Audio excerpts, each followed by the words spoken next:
লাগি গরিবর বাচ্চাই যারা লেবার বিষয় বিদেশ গিয়া বাংলাদেশের টাকা পাঠায় আর ও রেমিটেন্স দিয়া সরকারে বিভিন্ন দেখায় রেমিটেন্স দেখায়। এই রেমিটেন্স তো যারা সুইস ব্যাংকের টাকা আছে এমপি মন্ত্রী যারা আমেরিকা কানাডার দ্বিতীয় বাড়ি বানাইছেন তারার টাকা তো দেশ হয় না, তারার টাকা দেশ থেকে বিদেশ যায়।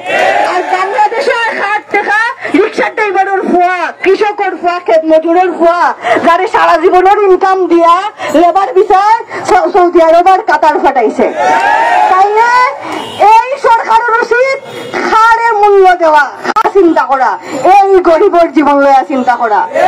এই দেশের রাজনীতিবিদদের উচিত আছে কিনা এই যে বুট খেয়ে দে যারা এসি বাসার থাকে তারা তো বারোইয়া বুট দেওয়া도 যায় না, বুট দেওয়া যায় খেলা এই যে রিক্সার ড্রাইভার হল এই রিক্সার ড্রাইভার হলে বুট দেন করি আজকে না তাও হল এমপি হইন মন্ত্রী হইন মার্সিডিজ গাড়ি চড়ইন আর তারপরে নেতা হওয়ার পরে মনে হয় যে টেবিলে বইয়া সুন্দর করে কইলাই যে রিক্সার ড্রাইভার হলে রাস্তা দেখতে ভালো লাগে না, সুন্দর লাগে না।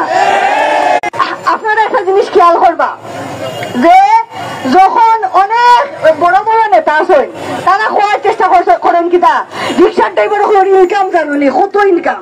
আরে আপনি যদি একজন রিক্সার ড্রাইভারের ইনকাম যদি করিলে কত ইনকাম করিলে একদিনে 1000 টাকা, 1500 টাকা, 2000 টাকা, এই যে যদি খুব বেশি ইনকাম করিলে এই 1000, 1500, 2000 টাকা অনেকের সিগারেটের বিলও নাই অনেক বড় লোকের। রেস্টুরেন্টে বইয়া বিকালের নাস্তা করা 2000 টাকা উড়াই দে। আর রিক্সার ড্রাইভারের এই যে 1000 টাকা, 1500 টাকা, এই 1500 টাকায় কিটা হয় তার ঘরের বাত হয়, তার বাচ্চা স্কুলে যায়, তার ঘরের যে বুড়া মা তার চিকিৎসা হয়। যে এই যে ঘটনাটা 1-1.5 মাস ধরে সিলেট চলে কিটা রিক্সার ড্রাইভার সিলেটি নাই। আরে বাংলাদেশের মানুষ তো আর সিলেটি নাই মানে কিটা এই যে আমি কেন আইছি লেখাপড়া করার লাগে আমার কাপড় পরিষ্কার করি এখন আমার কইলে আপনি সিলেটি।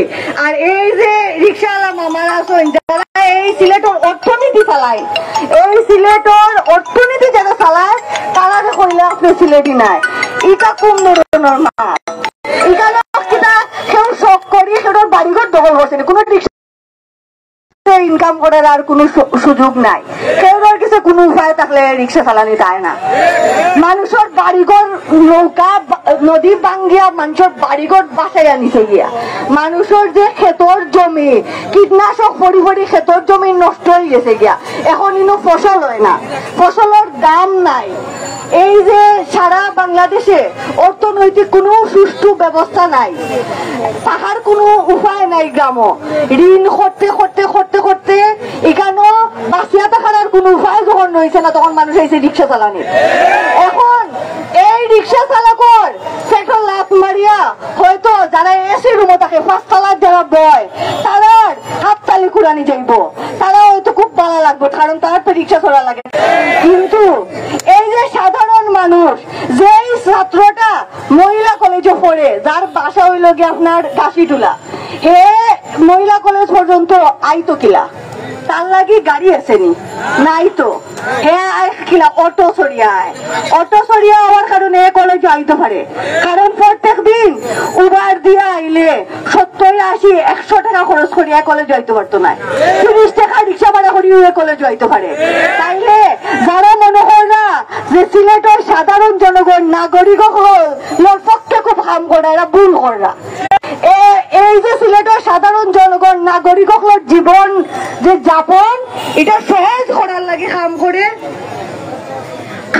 হইল গিয়া রিক্সার ড্রাইভাররা বুঝেনি ভাই। আচ্ছা আমিও বহুত সময় ধরে মাত্রাম, আপনারা এখন পর্যন্ত যে ধৈর্যের সাথে এখানে বইয়া আসেন এই ধৈর্যটা আপনারা ধরিয়ে রাখবার দাবি আদায় রাখ পর্যন্ত আমরা রাস্তা ছাড়তাম না। এবং এই মুহূর্তে আপনার সামনে কথা কইবা আমরা বড় ভাই আরিফুল ইসলাম নাদিম। বন্ধুরা আমরা আজকে ঘর থেকে বের হয়েছি দাবি আদায় করার জন্য, দাবি আদায় কইরা ঘরে ফিরবো, নইলে ঘরে ফিরবো না।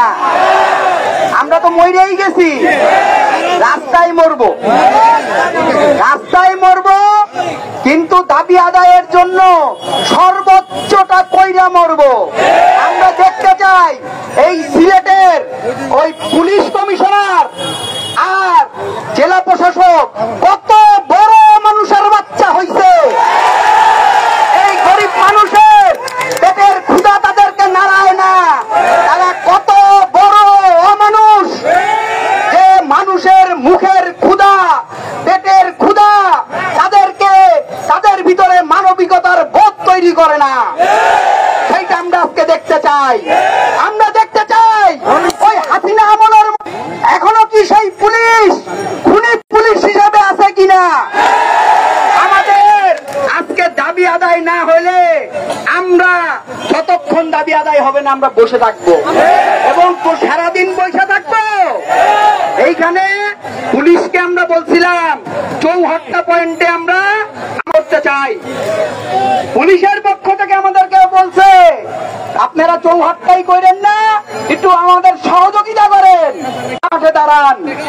আমরা রাজি হয়েছি, বলছি আমরা তো প্রশাসনের সাথে সহযোগিতা করতে চাই, কিন্তু প্রশাসনকে আমাদেরকে সহযোগিতা করতে হবে, আমাদের পেটের ক্ষুধা বুঝতে হবে, আমাদের ওই সন্তানের মুখের হাসি বুঝতে হবে।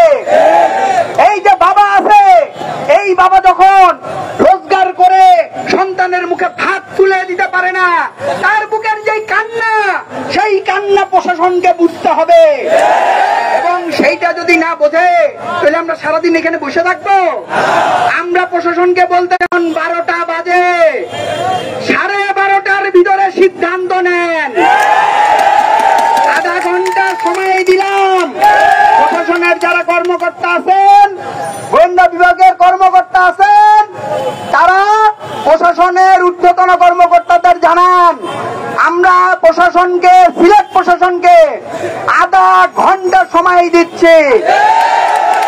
এই আধা ঘন্টার ভিতরে যদি আমাদের দাবি না মানা হয়, আমাদের গাড়ি চলাচলে অনুমতি না দেওয়া হয়, আমাদের যেই সকল গাড়ি আটক করা হয়েছে এই গাড়িগুলা ফেরত না দেওয়া হয়, যেই সকল গ্যারেজের মিটার আছে বৈধ সংযোগ, সেই সকল সংযোগগুলাকে যদি ফেরত না দেওয়া হয়, তাইলে আমরা আধা ঘন্টা পরে এইখান থেকে শহীদ মিনার গিয়ে বসবো।